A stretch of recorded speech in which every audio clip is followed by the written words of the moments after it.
Okay, well, everyone's joining in, which is nice to see. We'll give it a couple seconds, maybe another minute or two before we actually get going. But just before we do that, we're kind of on a tight schedule to everybody. So forgive us if we're a little quick, and forgive these intros. They will be kind of quick, but we will try and put LinkedIn links and all that stuff in the chat. So I want to say welcome to Nikki Ivy. It's a pleasure to actually do some work with her. First time for me, but welcome to the conference, Nikki. Hi, Ollie. Thank you. I'm super excited about this conversation. I did a post about some particular channel yesterday and emotions ran high. So I'm excited to hear more from the folks that are here and talk through it. I like to stir the pot. I love it. And similarly, I know Charlotte loved to stir the pot. How's it going, Charlotte? Welcome to the conference. Thanks, Ollie. It's great to be here. Very excited to talk about multi-channel, multi-threading. For people that are listening and that are attending, I actually was very much a traditional seller, so completely adapted my my pitches, and here I am. Cool. Right. So everybody, we've got a poll or two to give you to crop up on screen in a moment. You may have just heard, and this is the beauty of live. I say live television. I mean live content. My Alexa just went off. I have no reason for it to have gone off, and I didn't actually say Alexa, but there you go. You know we're live. So anyway, first poll is on screen, just to help us tailor the conversation a little bit based on who exactly is here, so we can make sure that it's as relevant as we possibly can. So I'm going to tick medium for me, and that's my vote for that. So it looks like SMB and medium, probably medium is the most for now, but we'll give it a minute for some more of those questions to come in. And then we have another one, which we might do in a moment, but we'll let that one carry on. So it's looking like not very many enterprise folks here, and a bit of a split between SMB and medium, which I think we can deal with. So let's keep that in mind. So first question, and this will be the next poll, actually. Let's go to Nikki. Would you classify video as its own channel, Nikki? Because we're going to talk about a multi-channel. We're going to talk about multi-threading, or if I'm doing my American accent, I apologize. Multi-threading, a multi-channel. Is video its own channel or not? What do you think? You know what? Technically, no, because it needs other channels to sit on and to be delivered. But when you think about measuring outcomes, you kind of have to measure video outcomes differently from these other channels, right? That is to say, if I'm, sending emails, there's data that's going to tell me what the outcomes are for the emails themselves. But I would also need to know what's the difference between those emails and those with video. So it ends up feeling and performing a lot like a channel unto itself. But I'm kind of a stickler for what things exactly are. So generally speaking, when asked this question, my answer is no. But again, emotions run high. No. Okay. I can tell that's really annoyed Charlotte. She's going to be kind of stressed out when I ask her, do you agree or disagree? I would disagree. I obviously use a lot of video. I like to use it as a LinkedIn message, as an email. So I think, there's lots of different ways where you can put video into different channels and see the success rates. I find that video isn't very successful when you send it as a first touch email. Doesn't get through the spam filter. So, you can do some great things now, send videos on LinkedIn if you're connected with that person on LinkedIn, and, you can get a much better response rate. Okay, so we're already off to a disagreement at the start. This is going to be good. Get your popcorn, everybody. So, okay, so I'm just keeping an eye on the chat as we go and the questions. So if anybody has a question, please do pop it in the Q&A box. And as well, while you're listening, just put in where you're dialing in from. So I'm from near London. We've got Spain, we've got US, and all over the place at the moment, which is great to see. But coming to Charlotte next. So on the topic of video, and we'll go through calling and LinkedIn and cold email and all that other stuff too. But video, where does it stand within your cadence? Is it a first, a last, a middle, or something else within the touch? Is it multiple times? Is it one? How do you feel about it? Yeah, so I would use it as a first touch, but I don't find it as effective. I tend to use it as a second touch. So I might have got a response from this person. I might have called them, and I find that, if I've contacted them 2 or 3 times, send them a video, and because I sell to quite a traditional market, they really like it. So the feedback is, oh, you sent me a video. I didn't even know you could use video. I didn't even know that this was possible. So I tend to have better success when it's used as a second touch, third touch. But I think now that you can send video drift via LinkedIn, it's definitely much better to start using it as a first touch. You got to stand out. You got to be different. So, yeah. That I agree with, but I want to quickly ask Nikki something before I ask her the next question. I got to see if there's more disagreement to be had. That's my job here. I apologize. So, Nikki, the people that you sell to, is that the same? Or are they a little bit more accustomed to this? Because just me, the type of company that I'm at, and I'm a marketer, so we kind of get prospected to quite a bit. And we are typically on the receiving end of most of the new things, I think. Maybe that's just me or the industry I'm in. So it's a little bit less of a, wow, I got a video, to me personally. But I wondered if that's the same for you. Well, the folks I sell to DEI and HR leaders mostly, and they're excited to get videos. Their day generally is so busy, and then it ends up being really technical, clinical even, right? When they're, in spreadsheets and documents trying to figure things out. And so in a real way, depending on the enthusiasm and relevance of the video, I found that they're excited to get it. It's a breath of fresh air. It's a pattern interrupt in their day. But again, and I don't actually mind this as a first touch. I just wanted to say that real quick before we move on. I don't mind it as a first touch if it doesn't have to be your face.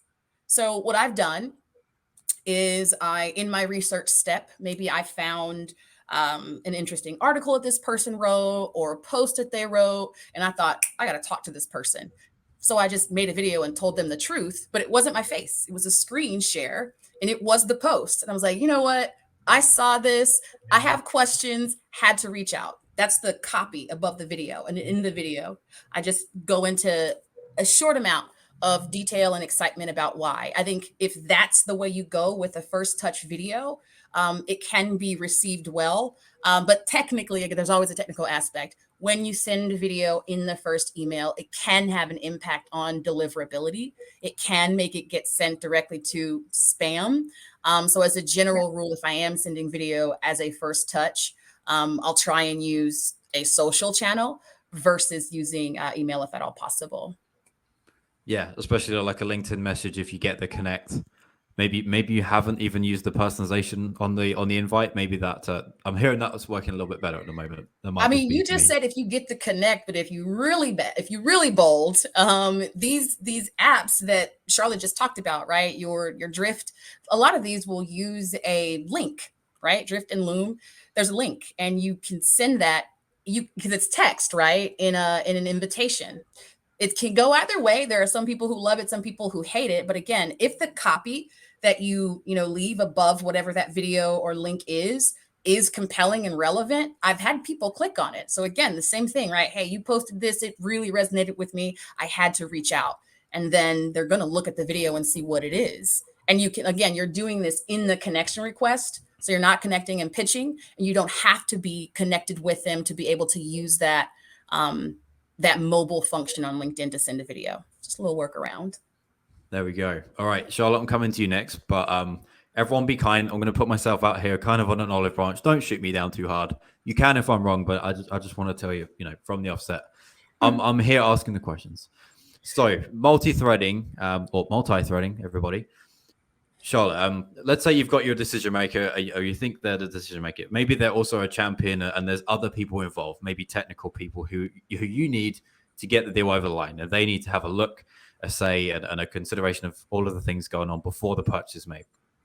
What happens, I think, in many, many deals, it goes wrong because the salesperson is kind of relying on champion person to go and do a lot of things. Like, you go and talk to this person, you have a call with this person, you tell this person about that, you tell your boss about this, and then you're only relying on you having that come back with them.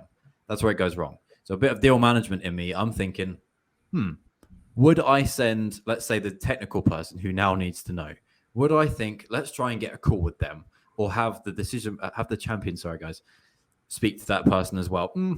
30 minutes is a bit of an ask. It could get put off a week. Why don't I just send a video?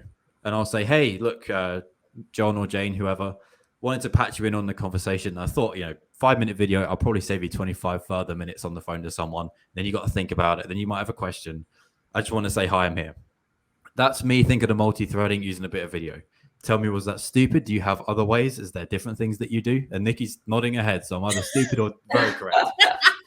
I think that's great. And sending a video highlight, perhaps, the people, the other stakeholders couldn't make it to the demo. So you want to do like a very short video, taking them through the demo, shows that you've actually thought about them. What I like to do, though, is if I'm on a discovery, I could be on a discovery, let's say with 1 to 3 people.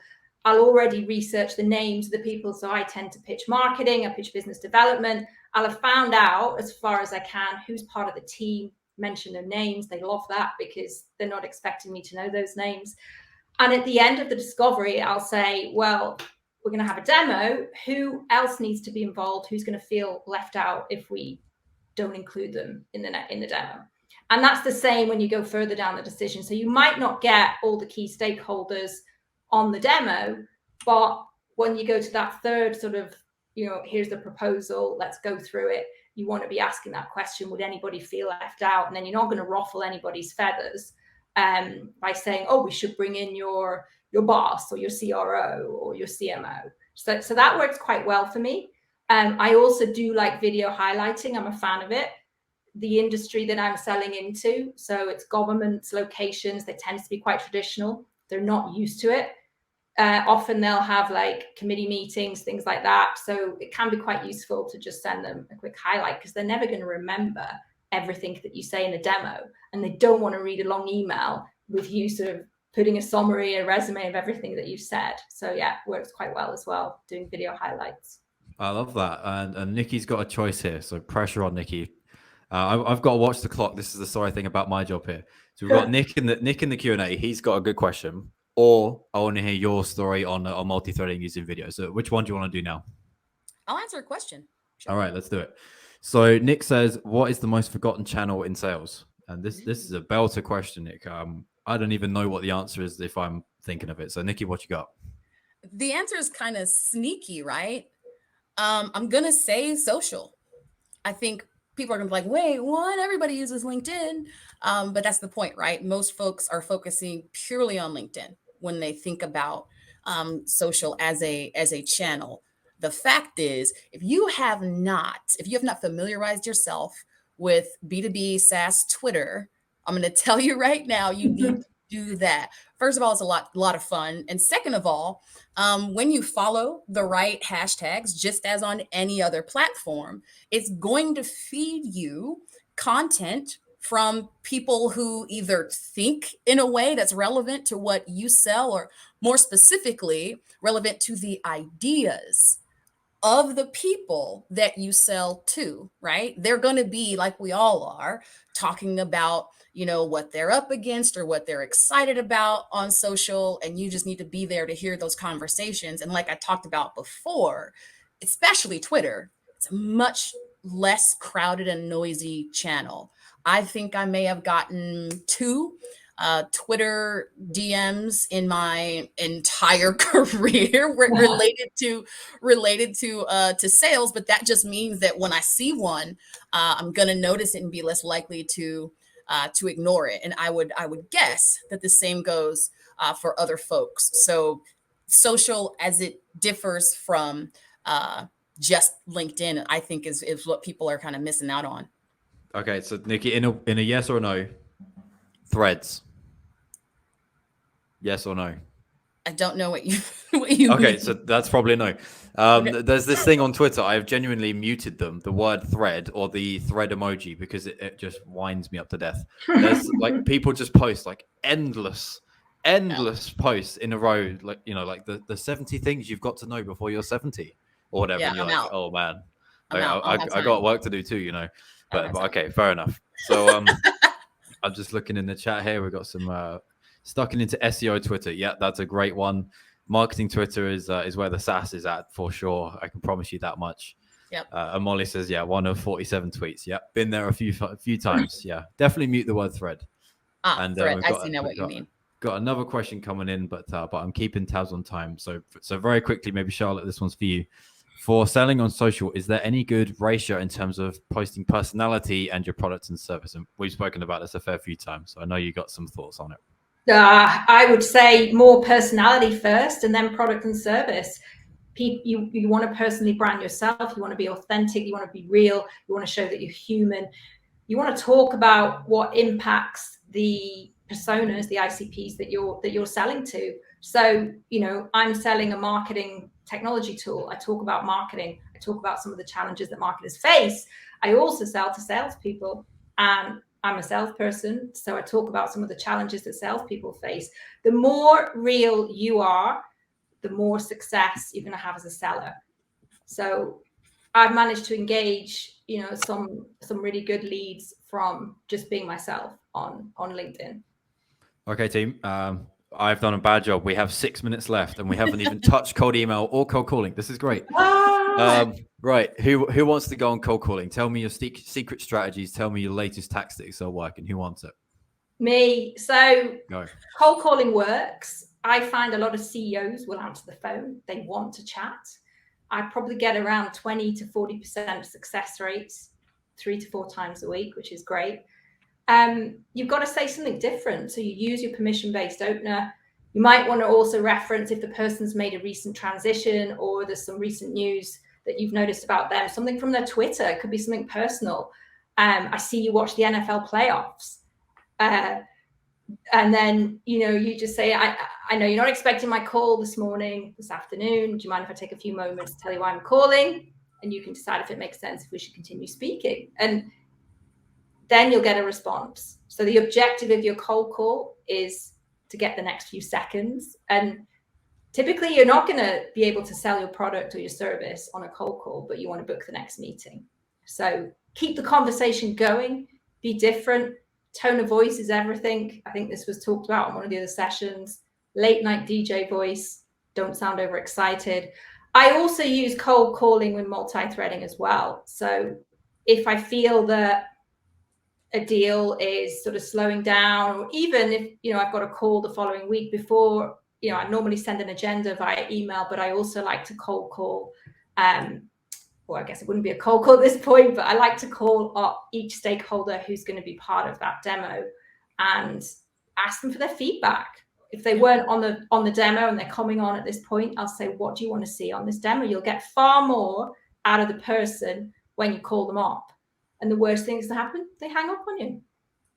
There we go. Which is okay. actually not the worst thing in the world at all. Isn't? No. Right? She's right. Real quick, I'll just say my approach to this is a lot like the email messaging that I just mentioned. It's more personalized. So the same opener, something like, hey, Charlotte, we haven't spoken before, but you wrote this post the other day. It resonated with me. I was like, I have to talk to this person, right? I'll pause for a little bit, just for a second, and then I'll quote them. Right? Gosh, email multi-threading is blah, blah, blah, blah, blah. Yes. So that's really why I had to reach out to you. But more importantly, I see that blah, blah, blah, blah, blah. And that's when I go into the sales part, but it's only a very short piece of what I just talked about, just to call their attention and let them know that I've done some research.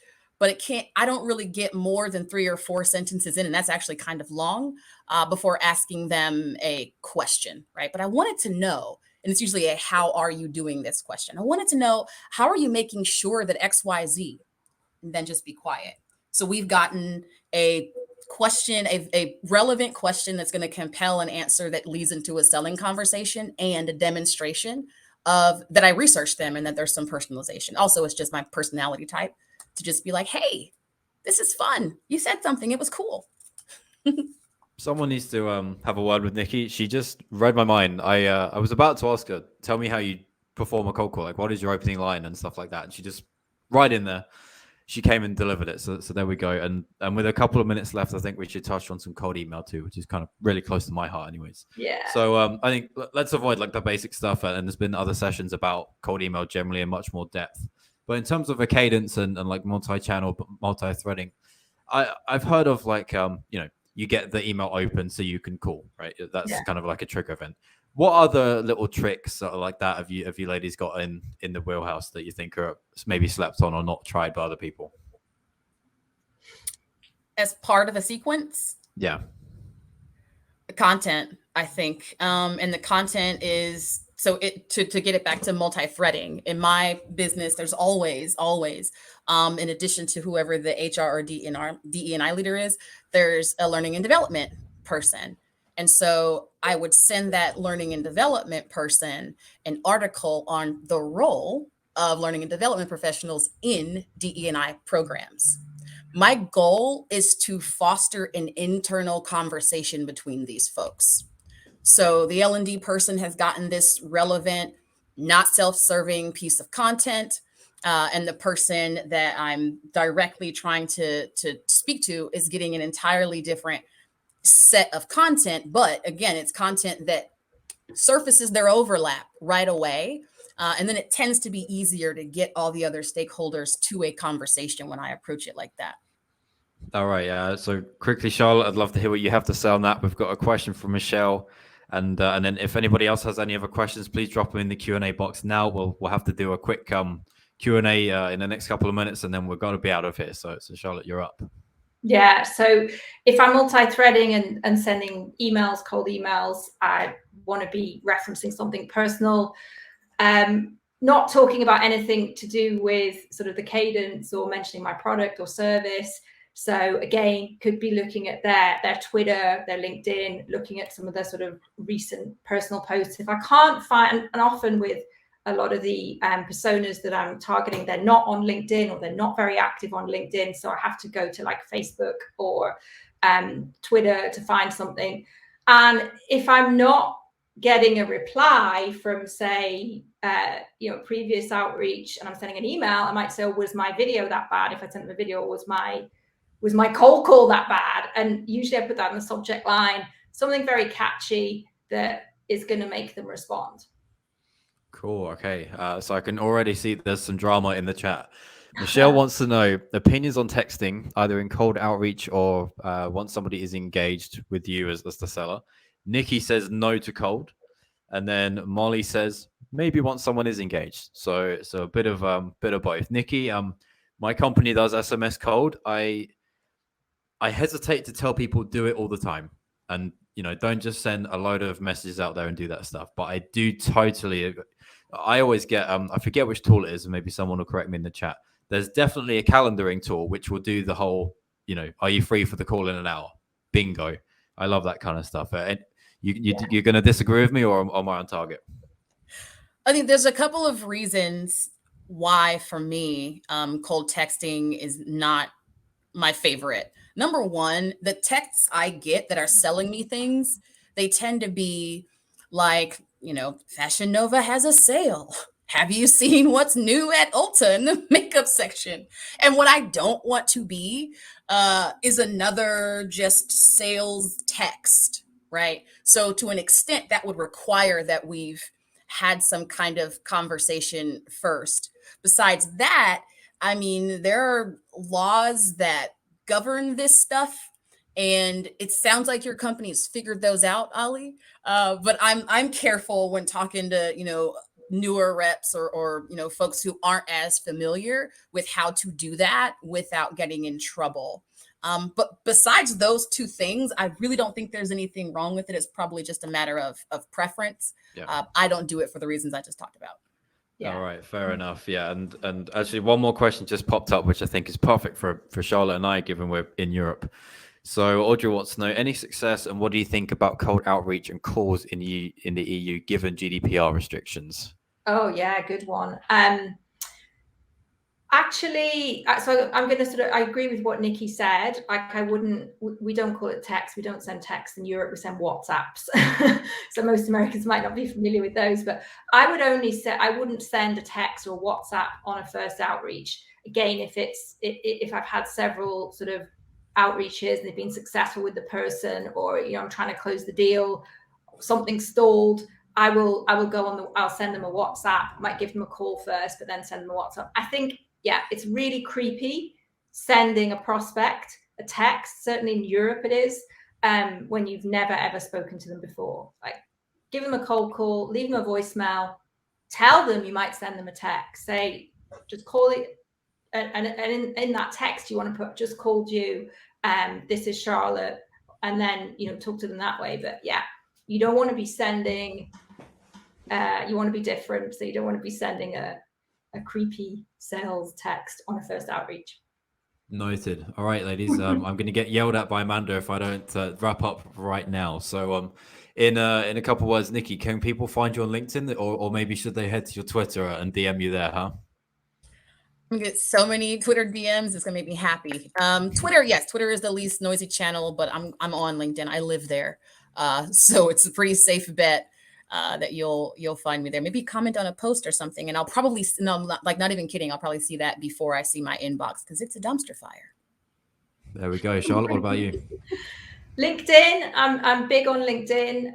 Always appreciate everyone's feedback. So connect with me on LinkedIn. I'm actually quite big on Instagram, but I don't tend to talk about sales on Instagram. It's more fashion, outfits, bit of blogging. And I am on Twitter as well. I started using Twitter recently, reactivated my account. So Charlotte H. Lloyd, in case you want to follow me on Twitter. Cool. And I'm on LinkedIn. I'm sure there it is. My link is in the chat via Amanda. So thank you for that. Make sure you connect with everybody here, folks. Ladies are very smart. Always posting all the time. I always leave a comment. And I think we're done. I think we're out of time. So thanks everybody for watching. And I hope you enjoyed the show. Enjoy the rest of the conference. I know that you will. So we'll see you on the next one.